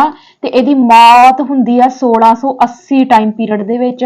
1627 ਦੇ ਵਿੱਚ ਜਨਮ, 1680 ਈਸਵੀ ਦੇ ਵਿੱਚ ਇਹਦੀ ਮੌਤ ਹੁੰਦੀ ਆ। ਛਤਰਪਤੀ ਦੀ ਇਹਦੀ ਉਪਾਧੀ ਹੁਣ ਮੈਂ ਤੁਹਾਨੂੰ ਦੱਸਦੀ ਆ ਕਿ ਸ਼ਿਵਾਜੀ ਦੇ ਵਿੱਚ ਕਿਹੜੀਆਂ-ਕਿਹੜੀਆਂ ਗੱਲਾਂ ਇੰਪੋਰਟੈਂਟ ਆ। ਠੀਕ ਆ, ਵੇਖੋ ਜਨਮ ਤਾਂ ਮੈਨੂੰ ਨਹੀਂ ਲੱਗਦਾ ਪੁੱਛਿਆ ਜਾਊਗਾ, ਵੈਸੇ ਤੁਹਾਨੂੰ ਯਾਦ ਰਹਿੰਦਾ ਤਾਂ ਰੱਖ ਲਿਓ। 1627 ਈਸਵੀ ਦੇ ਵਿੱਚ ਇਹਦਾ ਜਨਮ ਹੁੰਦਾ। ਸਾਹ ਜੀ ਭੌਂਸਲੇ ਇਹਨਾਂ ਦੇ ਪਿਤਾ ਜੀ, ਜੀਜਾ ਭਾਈ ਇਹਨਾਂ ਦੀ ਮਾਤਾ ਜੀ, ਦਾਦਾ ਜੀ ਇਹਨਾਂ ਦੇ ਕੌਂਡ ਦੇਵ। ਠੀਕ ਆ, ਗੁਰੂ ਰਾਮਦਾਸ ਜੀ ਤੇ ਇਹਨਾਂ ਦਾ ਬਹੁਤ ਜ਼ਿਆਦਾ ਕਹਿ ਲਓ ਵੀ ਇੱਕ ਵਿਸ਼ਵਾਸ ਸੀਗਾ ਹਨਾ। ਤੇ ਜਾਂ ਕਹਿ ਲਓ ਵੀ ਉਸ ਤੋਂ ਬਾਅਦ ਕਹਿ ਲਓ ਕਿ ਛਤਰਪਤੀ ਦੀ ਇਹਨੂੰ ਉਪਾਧੀ ਮਿਲਦੀ ਆ। ਠੀਕ ਆ, ਤੇ ਔਰੰਗਜ਼ੇਬ ਦੇ ਵਿਰੁੱਧ ਉਸ ਤੋਂ ਬਾਅਦ ਯਾਦ ਰੱਖਿਓ ਕਿ ਜਿਹੜਾ ਬੀਜਾਪੁਰ ਦਾ ਸੁਲਤਾਨ ਸੀ, ਅਗਲਾ ਸੁਲਤਾਨ ਜਿਹੜਾ ਆਇਆ ਅਬਦੁਲ ਖਾਨ ਹਨਾ, ਉਹਨੇ ਧੋਖੇ ਨਾਲ ਨੂੰ ਮਾਰਨ ਦੀ ਕੋਸ਼ਿਸ਼ ਕੀਤੀ, ਪਰ ਇਹਨੇ ਉਲਟਾ ਨੂੰ ਧੋਖੇ ਨਾਲ ਮਾਰ ਦਿੱਤਾ। ਉਸ ਤੋਂ ਬਾਅਦ ਇਹ ਸੁਤੰਤਰ ਸ਼ਾਸਕ ਬਣਿਆ ਹਨਾ। ਔਰੰਗਜ਼ੇਬ ਦੀ ਵੱਧਦੀ ਚੜਾਈ ਨੂੰ ਜਿਹੜਾ ਜਰ ਨਹੀਂ ਸੀ ਸਕਦਾ, ਸਿਆਸਤਾ ਖਾਨ ਨੂੰ ਹਮਲਾ ਕਰਨ ਭੇਜਦਾ ਵਾ। ਪਰ ਇੱਕ ਬਰਾਤ ਦੇ ਰੂਪ ਵਿੱਚ ਜਦੋਂ ਪੂਨੇ ਸ਼ਿਵਾਜੀ ਜਾਂਦਾ ਵਾ, ਤੇ ਉੱਥੇ ਕੀ ਹੁੰਦਾ ਵਾ ਕਿ ਉੱਥੇ ਸਿਆਸਤਾ ਖਾਨ ਤੇ ਇਹ ਹਮਲਾ ਕਰ ਦਿੰਦਾ ਵਾ। ਸਿਆਸਤਾ ਖਾਂ ਆ ਜਿਹੜਾ ਵਾ ਆਪ ਬਚ ਕੇ ਭੱਜ ਜਾਂਦਾ ਵਾ, ਪਰ ਉਸ ਲੜਾਈ ਦੇ ਵਿੱਚ ਇਹਦਾ ਮੁੰਡਾ ਤੇ ਇਹਦੇ ਬਾਕੀ ਸੈਨਿਕ ਜਿਹੜੇ ਆ ਉਹ ਮਰ ਜਾਂਦੇ ਆ। ਤੇ 1680 ਈਸਵੀ ਦੇ ਵਿੱਚ ਜਾ ਕੇ ਜਿਹੜੀ ਆ ਸ਼ਿਵਾਜੀ ਨੂੰ ਛਤਰਪਤੀ ਦੀ ਉਪਾਧੀ ਮਿਲਦੀ ਆ। 1680 ਟਾਈਮ ਪੀਰੀਅਡ ਦੇ ਵਿੱਚ ਮੌਤ ਹੁੰਦੀ ਆ ਤੇ ਛਤਰਪਤੀ ਦੀ ਇਹਨੂੰ ਉਪਾਧੀ ਮਿਲਦੀ ਆ, ਕਿਹਨੂੰ, ਸ਼ਿਵਾਜੀ ਨੂੰ। ਤੇ ਇੱਕ ਚੀਜ਼ ਇਹ ਵੀ ਯਾਦ ਰੱਖਿਓ ਕਿ 1667 ਈਸਵੀ ਦਾ ਟਾਈਮ ਪੀਰੀਅਡ ਸੀ ਜਦੋਂ ਔਰੰਗਜ਼ੇਬ ਨੂੰ ਮਿਲਣ ਜਾਂਦਾ ਵਾ ਸ਼ਿਵਾਜੀ ਦਾ ਮੁੰਡਾ, ਪਰ ਔਰੰਗਜ਼ੇਬ ਉਹਨੂੰ ਕੈਦ ਕਰ ਲੈਂਦਾ ਵਾ ਤੇ ਮਠਿਆਈਆਂ ਦੀਆਂ ਟੋਕਰੀਆਂ ਵਿੱਚ ਬਚ ਕੇ ਨਿਕਲ ਜਾਂਦਾ ਵਾ ਉਹ। ਬਸ ਇਹ ਇੱਕ ਕਹਾਣੀ ਵਾਂਗੂ ਹੀ ਆ, ਯਾਦ ਰੱਖ ਲਿਓ, ਬਸ ਹੋਰ ਕੁਝ ਯਾਦ ਰੱਖਣ ਦੀ ਲੋੜ ਨਹੀਂ। ਠੀਕ ਆ, ਇਸ ਪੁਆਇੰਟ ਨੂੰ ਤੁਸੀਂ ਨੇ ਧਿਆਨ ਦੇ ਵਿੱਚ ਰੱਖਣਾ। ਠੀਕ ਆ, ਹਾਂ ਇੱਕ ਚੀਜ਼ ਹੋਰ ਯਾਦ ਰੱਖਿਓ। ਠੀਕ ਆ, ਜਿਹੜਾ ਮੈਂ ਤੁਹਾਨੂੰ ਕਰਵਾਇਆ ਸੀ ਨਾ, ਜਿਹੜਾ ਇਹਨਾਂ ਦਾ ਪਹਿਲਾ ਪੇਸ਼ਵਾ ਸੀਗਾ, ਪਹਿਲਾ ਪੇਸ਼ਵਾ ਇਹਨਾਂ ਦਾ ਕੌਣ ਸੀਗਾ, ਮੈਂ ਤੁਹਾਨੂੰ ਦੱਸਿਆ ਸੀਗਾ ਬਾਲਾਜੀ ਵਿਸ਼ਵਨਾਥ। ਬਾਲਾਜੀ ਵਿਸ਼ਵਨਾਥ ਇਹਨਾਂ ਦੇ ਕੌਣ ਸੀਗੇ, ਇਹਨਾਂ ਦੇ ਪਹਿਲੇ ਪੇਸ਼ਵਾ ਜਾਂ ਇਹਨਾਂ ਦੇ ਪ੍ਰਧਾਨ ਮੰਤਰੀ। ਜਿਹੜਾ ਆਪਾਂ ਬਾਜੀ ਰਾਓ ਨਹੀਂ ਪੜ੍ਹਦੇ, ਝਾਂਸੀ ਦੀ ਰਾਣੀ ਸੀਰੀਅਲ ਆਉਂਦਾ ਹੁੰਦਾ ਸੀ, ਝਾਂਸੀ ਦੀ ਰਾਣੀ ਸੀਰੀਅਲ ਆਉਂਦਾ ਹੁੰਦਾ ਸੀ ਨਾ, ਉਹਦੇ ਵਿੱਚ ਬਾਜੀ ਰਾਓ ਬਹੁਤ ਬੋਲਦੀ ਉਹ ਹਨਾ, ਮਣੀਕਰਨਿਕਾ ਜਿਹੜੀ ਆ। ਬਾਜੀ ਰਾਓ ਜਿਹੜਾ ਸੀਗਾ ਕਿਹਦਾ ਮੁੰਡਾ ਸੀ, ਇਹੋ ਹੀ ਜਿਹੜਾ ਇਹਨਾਂ ਦਾ ਮਰਾਠਿਆਂ ਦਾ ਪਹਿਲਾ ਸੀਗਾ ਨਾ ਪੇਸ਼ਵਾ ਬਾਲਾਜੀ ਵਿਸ਼ਵਨਾਥ, ਇਹਦਾ ਮੁੰਡਾ ਅੱਗੋਂ ਕੌਣ ਸੀ, ਬਾਜੀ ਰਾਓ। ਇਹ ਚੀਜ਼ ਸਾਨੂੰ NCERT ਦੱਸਦੀ ਆ। ਬਸ ਜੋ ਵੀ ਸ਼ਿਵਾਜੀ ਦੇ ਬਾਰੇ ਇੰਪੋਰਟੈਂਟ ਸੀ ਉਹ ਮੈਂ ਤੁਹਾਨੂੰ ਸਾਰਾ ਦਿੱਤਾ ਕਰਾ। ਤੇ ਹੁਣ ਅੱਗੋਂ ਆਪਾਂ ਜਾਣਦੇ ਆ ਸ਼ਿਵਾਜੀ ਦੇ ਉੱਤਰਾਧਿਕਾਰੀਆਂ ਤੇ ਇਹਦੇ ਉੱਤਰਾਧਿਕਾਰੀ ਅੱਗੋਂ ਕਿਹੜੇ ਕਿਹੜੇ ਆਏ। ਠੀਕ ਹੈ, ਜਦੋਂ ਆਪਾਂ ਇਹਨਾਂ ਦੇ ਉੱਤਰਾਧਿਕਾਰੀਆਂ ਦੀ ਗੱਲ ਕਰਦੇ ਹਾਂ ਤੇ ਜਦੋਂ ਸ਼ਿਵਾ ਜੀ ਦੀ ਮੌਤ ਹੁੰਦੀ ਆ ਹਨਾ, ਸ਼ਿਵਾ ਜੀ ਦੀ ਮੌਤ ਜਿਹੜੀ ਆ, ਮੌਤ ਹੋਣ ਤੋਂ ਬਾਅਦ ਇਹਦਾ ਪੁੱਤਰ ਸੰਭਾ ਜੀ ਜਿਹੜਾ ਵਾ ਇਹਦੀ ਰਾਜਗੱਦੀ ਤੇ ਬਹਿੰਦਾ ਵਾ, ਠੀਕ ਆ। ਪਰ ਇੱਕ ਵਾਰੀ ਤਾਂ ਇਹ ਔਰੰਗਜ਼ੇਬ ਦੀ ਕੈਦ ਦੇ ਵਿੱਚੋਂ ਭੱਜ ਨਿਕਲਦਾ ਵਾ ਮਿਠਾਈਆਂ ਵਾਲੀ ਟੋਕਰੀਆਂ ਦੇ ਵਿੱਚ ਬੈਠ ਕੇ, ਪਰ ਉਸ ਤੋਂ ਬਾਅਦ ਵੀ ਇਹਦੀ ਮੌਤ ਔਰੰਗਜ਼ੇਬ ਦੁਆਰਾ ਹੀ ਹੁੰਦੀ ਆ।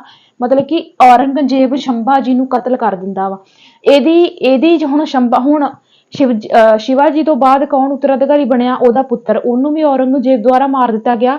ਉਸ ਤੋਂ ਬਾਅਦ ਸ਼ੰਭਾ ਜੀ ਦਾ ਭਰਾ, ਜਾਨੀ ਕਿ ਸ਼ਿਵਾ ਜੀ ਦਾ ਅਗਲਾ ਦੂਜਾ ਪੁੱਤਰ ਹੀ ਕੌਣ ਬਣਿਆ? ਉੱਤਰਾਧਿਕਾਰੀ ਬਣਿਆ, ਜਿਹਦਾ ਨਾਮ ਕੀ ਸੀ? ਰਾਜਾ ਰਾਮ, ਠੀਕ ਆ। ਹੁਣ ਇਹਦੀ ਵੀ 1707 ਈਸਵੀ ਦੇ ਵਿੱਚ ਮੌਤ ਹੋ ਜਾਂਦੀ ਆ, ਠੀਕ ਹੈ। 1707 ਦੇ ਵਿੱਚ ਹੀ ਔਰੰਗਜ਼ੇਬ ਦੀ ਮੌਤ ਹੁੰਦੀ ਆ ਤੇ 1707 ਦੇ ਵਿੱਚ ਹੀ ਰਾਜਾ ਰਾਮ ਦੀ ਮੌਤ ਹੁੰਦੀ ਆ। ਰਾਜਾ ਰਾਮ ਦੀ ਜਿਹੜੀ ਵਿਧਵਾ ਰਾਣੀ ਸੀ, ਜਿਹਦਾ ਨਾਮ ਕੀ ਸੀ?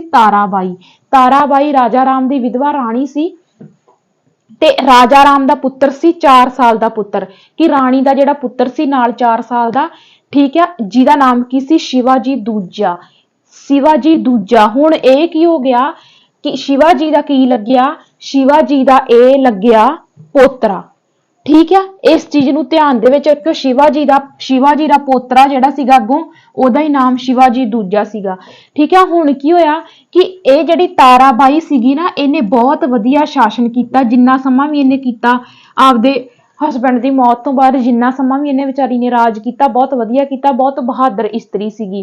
ਪਰ ਬੱਚਾ ਛੋਟਾ ਸੀ ਹਨਾ। ਤੇ 1707 ਈਸਵੀ ਦੇ ਵਿੱਚ ਕੀ ਹੁੰਦਾ ਵਾ ਕਿ ਔਰੰਗਜ਼ੇਬ ਦੀ ਵੀ ਮੌਤ ਹੋ ਜਾਂਦੀ ਆ।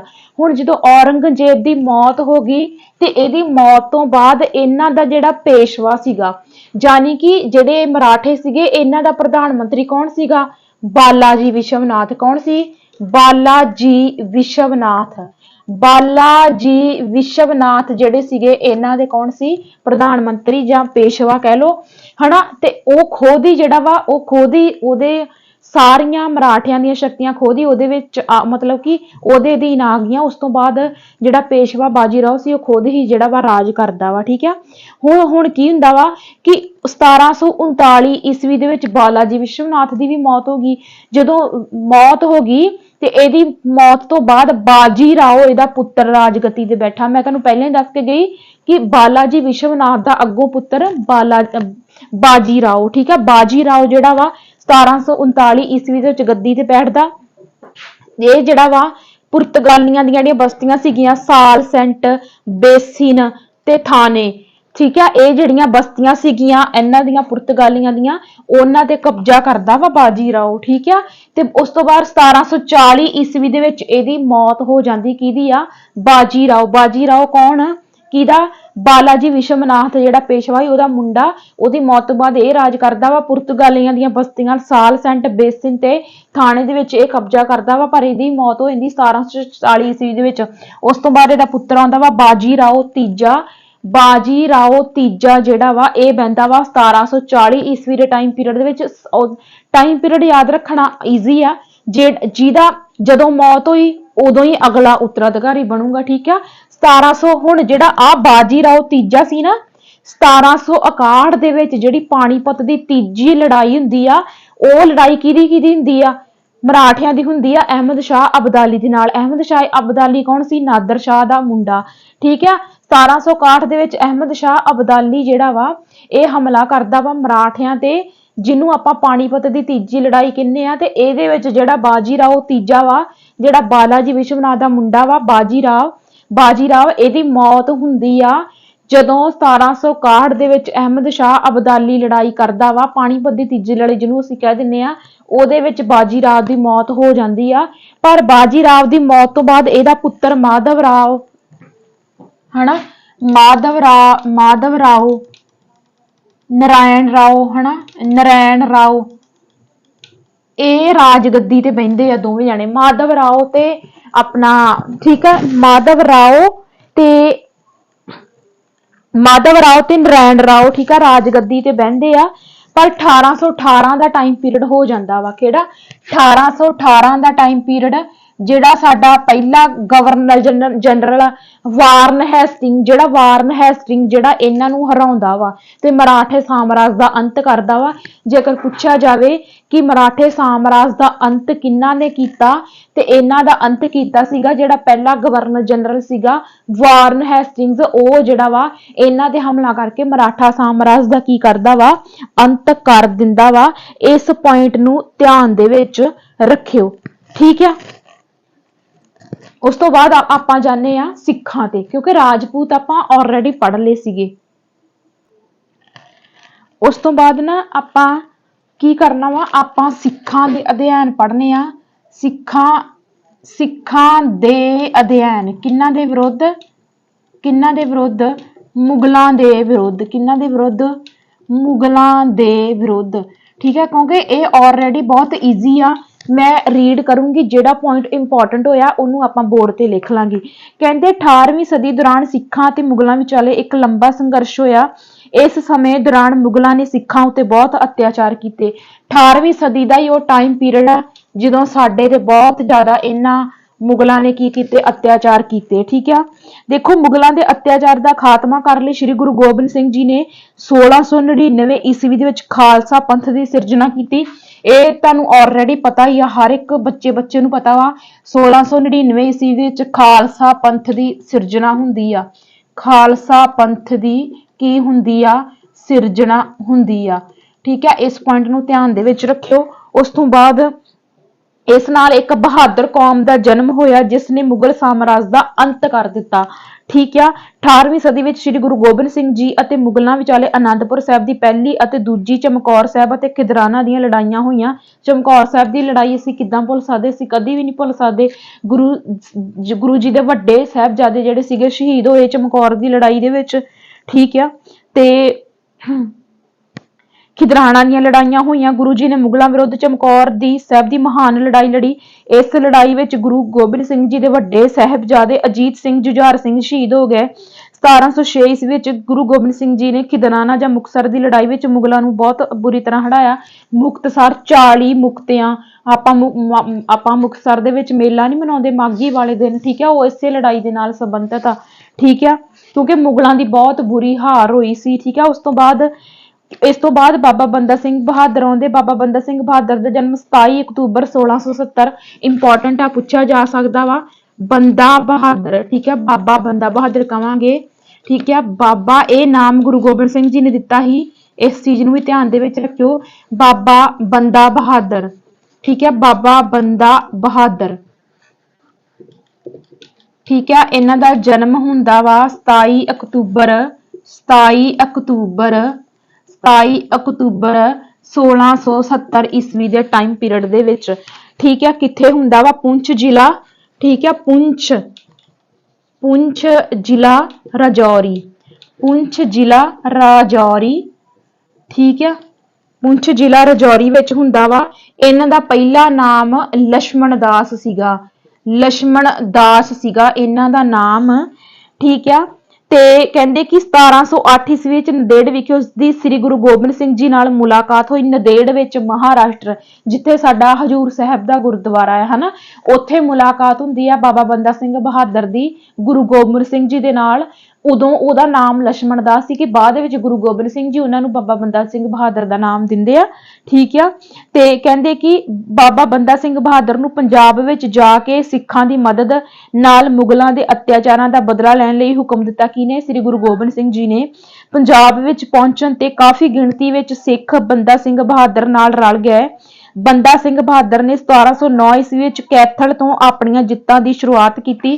ਪੁਆਇੰਟ ਵੈਰੀ ਇੰਪੋਰਟੈਂਟ, ਮਤਲਬ ਕਿ ਮੁਗਲਾਂ ਦੇ ਵਿਰੁੱਧ ਲੜਾਈਆਂ ਲੜੀਆਂ ਸੀਗੀਆਂ, ਕੈਥਲ ਤੋਂ ਸ਼ੁਰੂ ਕੀਤੀਆਂ ਸੀ ਇਹਨਾਂ ਨੇ ਆਪਣੀਆਂ ਲੜਾਈਆਂ। ਇਸ ਪੁਆਇੰਟ ਨੂੰ ਧਿਆਨ ਦੇ ਵਿੱਚ ਰੱਖਿਓ, ਠੀਕ ਆ। ਇਸ ਤੋਂ ਇਲਾਵਾ ਪਿੱਛੋਂ ਸਮਾਣਾ, ਕਪੂਰੀ, ਸਡੌਰਾ ਜਿੱਤ ਪ੍ਰਾਪਤ ਕੀਤੀ ਬੰਦਾ ਸਿੰਘ ਬਹਾਦਰ ਨੇ। ਪੁਆਇੰਟ ਵੈਰੀ ਇੰਪੋਰਟੈਂਟ, ਜਿਹੜੇ ਸਮਾਣੇ ਦੇ ਜਲਾਦ ਸੀ ਨਾ, ਸਮਾਣੇ ਦੇ ਜਲਾਦ, ਮੇਰੀ ਉਹ ਵੀਡੀਓ ਚੇਤੇ ਕਰੋ ਜਿਹਦੇ ਵਿੱਚ ਮੈਂ ਰੋਈ ਵੀ ਬਹੁਤ ਸੀ ਜਦੋਂ ਆਪਣੇ ਸ਼ਹੀਦੀ ਦਿਹਾੜੇ ਚੱਲਦੇ ਪਏ ਸੀ ਪੋਹ ਦੇ ਮਹੀਨੇ ਦੇ ਵਿੱਚ ਹਨਾ। ਤੇ ਮੈਂ ਤੁਹਾਨੂੰ ਦੱਸਿਆ ਸੀ ਕਿ ਜਦੋਂ ਆਪਣੇ ਨੀਹਾਂ ਦੇ ਵਿੱਚ ਚੁਣਿਆ ਜਾਂਦਾ ਨਾ, ਛੋਟੇ ਸਾਹਿਬਜ਼ਾਦਿਆਂ ਨੂੰ ਨੀਹਾਂ ਦੇ ਵਿੱਚ ਚੁਣਾਇਆ ਜਾਂਦਾ ਵਾ, ਤੇ ਨੀਹਾਂ ਦੇ ਵਿੱਚ ਚਿਣ ਕੇ ਉਸ ਤੋਂ ਬਾਅਦ ਉਹਨਾਂ ਦੀਆਂ ਸਾਰ ਆਗਾਂ ਵੱਢੀਆਂ ਜਾਂਦੀਆਂ ਸਮਾਣੇ ਦੇ ਜਲਾਦਾਂ ਵੱਲੋਂ। ਠੀਕ ਹੈ, ਇਹ ਜਿਹੜੇ ਜਲਾਦ ਸੀ ਨਾ, ਇਹਨਾਂ ਜਲਾਦਾਂ ਦੀ ਮੌਤ, ਇਹਨਾਂ ਜਲਾਦਾਂ ਨੂੰ ਮਾਰਿਆ ਕਿੰਨੇ ਸੀ? ਬਾਬਾ ਬੰਦਾ ਬਹਾਦਰ ਨੇ ਇਹਨਾਂ ਜਲਾਦਾਂ ਨੂੰ ਮਾਰਿਆ ਸੀ। ਇਸ ਪੁਆਇੰਟ ਨੂੰ ਵੀ ਧਿਆਨ ਦੇ ਵਿੱਚ ਰੱਖਿਓ। ਬੰਦਾ ਸਿੰਘ ਬਹਾਦਰ ਨੇ ਸ੍ਰੀ ਗੁਰੂ ਗੋਬਿੰਦ ਸਿੰਘ ਜੀ ਦੇ ਦੋ ਛੋਟੇ ਸਾਹਿਬਜ਼ਾਦਿਆਂ ਜ਼ੋਰਾਵਰ ਸਿੰਘ ਅਤੇ ਫਤਿਹ ਸਿੰਘ ਦੀ ਮੌਤ ਦਾ ਬਦਲਾ ਲੈਣ ਲਈ ਨਵਾਬ ਵਜ਼ੀਰ ਖਾਨ ਨੂੰ ਵੀ ਹਰਾਇਆ ਸੀ। ਠੀਕ ਆ, ਬਾਬਾ ਬੰਦਾ ਸਿੰਘ ਜੀ ਬਹਾਦਰ ਬਹੁਤ ਜ਼ਿਆਦਾ ਇੰਪੋਰਟੈਂਟ ਆ, ਕਿਉਂਕਿ ਵਜ਼ੀਰ ਖਾਨ ਨੇ ਹੀ ਨੀਹਾਂ 'ਚ ਚਿਣਾਇਆ, ਉਹਨੇ ਸਭ ਕੁਝ ਕੀਤਾ ਹਨਾ। ਤੇ ਇਹਦਾ ਬਦਲਾ ਕਿਹਨੇ ਲਿਆ? ਬਾਬਾ ਬੰਦਾ ਸਿੰਘ ਬਹਾਦਰ ਨੇ ਲਿਆ। ਕਿਹੜੇ ਸਥਾਨ ਤੇ? ਚੱਪੜ ਚਿੜੀ ਦੇ ਸਥਾਨ ਤੇ ਜਿਹੜੀ ਲੜਾਈ ਹੋਈ ਆ ਉਹ ਵਜ਼ੀਰ ਖਾਨ ਦੇ ਨਾਲ ਹੋਈ ਆ, ਬਾਬਾ ਬੰਦਾ ਸਿੰਘ ਬਹਾਦਰ ਦੀ। ਠੀਕ ਆ, ਉਸ ਤੋਂ ਬਾਅਦ ਇਸ ਤੋਂ ਕੁਝ ਸਮਾਂ ਪਿੱਛੋਂ ਬੰਦਾ ਸਿੰਘ ਬਹਾਦਰ ਨੇ ਸਹਾਰਨਪੁਰ, ਬਿਹਾਤ, ਜਲਾਲਾਬਾਦ, ਕਰਨਾਲ, ਪਾਣੀਪਤ, ਅੰਮ੍ਰਿਤਸਰ, ਗੁਰਦਾਸਪੁਰ, ਕਲਾਨੌਰ, ਪਠਾਨਕੋਟ ਦੀ ਜਿੱਤ ਪ੍ਰਾਪਤ ਕੀਤੀ। ਲੋਹਗੜ੍ਹ ਨੂੰ ਆਪਣੀ ਰਾਜਧਾਨੀ ਬਣਾਇਆ। ਠੀਕ ਹੈ, ਬਾਕੀ ਇਹਦੀਆਂ ਜਿੱਤਾਂ ਜ਼ਿਆਦਾ ਇੰਪੋਰਟੈਂਟ ਨਹੀਂ ਆ। ਸਮਾਣੇ ਵਾਲੀ ਚੀਜ਼ ਯਾਦ ਰੱਖਿਓ, ਕੈਥਲ ਪਹਿਲੀ ਸੀਗੀ ਤੇ ਇਹਨੇ ਆਪਣੀ ਰਾਜਧਾਨੀ ਕਿਹਨੂੰ ਬਣਾਇਆ? ਬਾਬਾ ਬੰਦਾ ਸਿੰਘ ਬਹਾਦਰ ਨੇ। ਬਾਬਾ ਬੰਦਾ ਸਿੰਘ ਬਹਾਦਰ ਜੀ ਨੇ ਲੋਹਗੜ੍ਹ ਇਹਨਾਂ ਦੀ ਰਾਜਧਾਨੀ ਸੀ। ਇਸ ਪੁਆਇੰਟ ਨੂੰ ਧਿਆਨ ਦੇ ਵਿੱਚ ਰੱਖਿਓ। ਠੀਕ ਹੈ, ਤੇ ਉਸ ਤੋਂ ਬਾਅਦ ਬਾਬਾ ਬੰਦਾ ਸਿੰਘ ਬਹਾਦਰ ਨੇ ਪੰਜਾਬ ਵਿੱਚ ਸਿੱਖ ਰਾਜ ਦੀ ਸਥਾਪਨਾ ਕੀਤੀ। 1715 ਈਸਵੀ ਵਿੱਚ ਮੁਗਲਾਂ ਨੇ ਬੰਦਾ ਸਿੰਘ ਬਹਾਦਰ ਅਤੇ ਉਸਦੇ ਸਾਥੀਆਂ ਨੂੰ ਗ੍ਰਿਫਤਾਰ ਕਰ ਲਿਆ। 1715 ਦਾ ਟਾਈਮ ਪੀਰੀਅਡ ਸੀਗਾ ਜਦੋਂ ਬੰਦਾ ਸਿੰਘ ਬਹਾਦਰ ਨੂੰ ਮੁਗਲਾਂ ਨੇ ਕੀ ਕੀਤਾ? ਗ੍ਰਿਫਤਾਰ ਕਰ ਲਿਆ, ਤੇ ਨਾਲ ਹੀ ਇਹਨਾਂ ਦੇ ਸਾਥੀਆਂ ਨੂੰ ਵੀ। ਉਹਨਾਂ ਨੂੰ ਦਿੱਲੀ ਭੇਜ ਦਿੱਤਾ ਗਿਆ। ਬੰਦਾ ਸਿੰਘ ਬਹਾਦਰ ਨੂੰ ਕਤਲ ਕਰਨ ਤੋਂ ਪਹਿਲਾਂ ਉਸਦੇ 3 ਸਾਲ ਦੇ ਪੁੱਤਰ ਅਜੇ ਸਿੰਘ ਤੇ ਉਸਦੇ ਸਾਹਮਣੇ ਕਤਲ ਕੀਤਾ ਗਿਆ। ਮਤਲਬ ਕਿ ਬਹੁਤ ਹੀ ਦਰਦਨਾਕ ਸਟੋਰੀ ਹੈ, ਬੁੱਕ ਦੇ ਵਿੱਚ ਨਹੀਂ ਹੈਗੀ ਪਰ ਮੈਨੂੰ ਪਤਾ ਵਾ, ਮੈਂ ਤੁਹਾਨੂੰ ਦੱਸਦੀ ਹਾਂ। ਜਦੋਂ ਬੰਦਾ ਸਿੰਘ ਬਹਾਦਰ ਨੂੰ ਇਹਨਾਂ ਨੇ ਕੈਦ ਕੀਤਾ ਹਨਾ, ਮੁਗਲਾਂ ਨੇ ਕੈਦ ਕਰ ਲਿਆ। 1715 ਈਸਵੀ ਦਾ ਟਾਈਮ ਪੀਰੀਅਡ ਸੀ, ਕੈਦ ਕੀਤਾ ਹਨਾ। ਤੇ ਇਹਨਾਂ ਨੇ ਕੀ ਕੀਤਾ ਕਿ ਕਹਿੰਦੇ ਸੀ ਤੈਨੂੰ ਛੱਡ ਦੇਵਾਂਗੇ, ਤੈਨੂੰ ਮਾਰਾਂਗੇ ਨਹੀਂ, ਜਿਹੜਾ ਤੇਰਾ ਪੁੱਤਰ ਆ ਅਜੇ ਸਿੰਘ ਹਨਾ, ਤੇ ਇਹਦਾ ਦਿਲ ਕੱਢ ਕੇ ਦੇਵਾਂਗੇ ਤੈਨੂੰ, ਤੇਰੀਆਂ ਅੱਖਾਂ ਦੇ ਸਾਹਮਣੇ ਤੇਰੇ ਬੱਚੇ ਦਾ ਦਿਲ ਚੀਰ ਕੇ ਕੱਢ ਕੇ ਦੇਵਾਂਗੇ ਅਜੇ ਸਿੰਘ ਦਾ, ਤੇ ਤੈਨੂੰ ਤੇਰੇ ਬੱਚੇ ਦਾ ਦਿਲ ਖਾਣਾ ਪਊਗਾ। ਹੁਣ ਕਿਹੜਾ ਬਾਪ ਇੰਨਾ ਅਤਿਆਚਾਰ ਸਹਿਣ ਕਰ ਸਕਦਾ ਸੀਗਾ? ਇਹਨੇ ਕਿਹਾ ਵੀ ਨਹੀਂ, ਮੇਰੇ ਤੋਂ ਇਹ 'ਚ ਕੰਮ ਨਹੀਂ ਹੋਣਾ, ਤੇ ਇਹਨਾਂ ਨੇ ਬੰਦਾ ਬਹਾਦਰ ਦੀਆਂ ਅੱਖਾਂ ਦੇ ਸਾਹਮਣੇ ਇਹਦੇ ਪੁੱਤਰ ਨੂੰ ਕਤਲ ਕੀਤਾ ਸੀਗਾ। ਇਸ ਪੁਆਇੰਟ ਨੂੰ ਧਿਆਨ ਦੇ ਵਿੱਚ ਰੱਖਿਓ। ਇਸ ਤੋਂ ਬਾਅਦ ਬੰਦਾ ਸਿੰਘ ਬਹਾਦਰ ਨੂੰ ਕਈ ਤਰ੍ਹਾਂ ਦੇ ਤਸੀਹੇ ਦੇ ਕੇ 9 ਜੂਨ 1716 ਈਸਵੀ ਵਿੱਚ ਸ਼ਹੀਦ ਕੀਤਾ ਗਿਆ। ਬੰਦਾ ਸਿੰਘ ਬਹਾਦਰ ਨੂੰ ਵੀ ਇਹਨਾਂ ਨੇ ਬਹੁਤ ਜ਼ਿਆਦਾ ਤਸੀਹੇ ਦਿੱਤੇ ਸੀ।